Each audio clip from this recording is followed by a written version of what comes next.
একদিকে রাবণ যেমন মহাপ্রতাপশালী যোদ্ধা ছিলেন, ঠিক সেরকমই ছিলেন মহাদেবের পরম ভক্ত।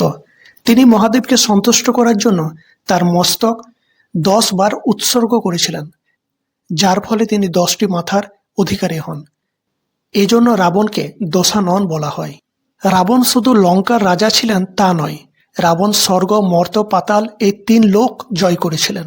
কিন্তু আপনারা কি জানেন, রাবণ এত শক্তিশালী হয়েও একজনকে খুব ভয় পেত। তিনি হলেন কিষ্কিন্ধার রাজা বালি।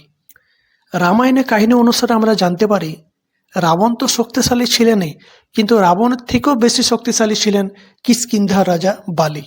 একটা সময় আসে যখন রাবণ বালিকে যুদ্ধে আহ্বান করে, কিন্তু বালি তখন সন্ধ্যা আরতি করছিলেন। রাবণ তখন পিছন দিক দিয়ে বালিকে আঘাত করতে যান। সেই সময় বালি রাবণকে চেপে ধরে নিজের বগলে আটকে রাখেন। রামায়ণের কাহিনী অনুযায়ী বালি রাবণকে তার বগলে চেপে ধরে 4 সমুদ্র প্রদক্ষিণ করেছিলেন। এতটাই শক্তিশালী ছিল বালি।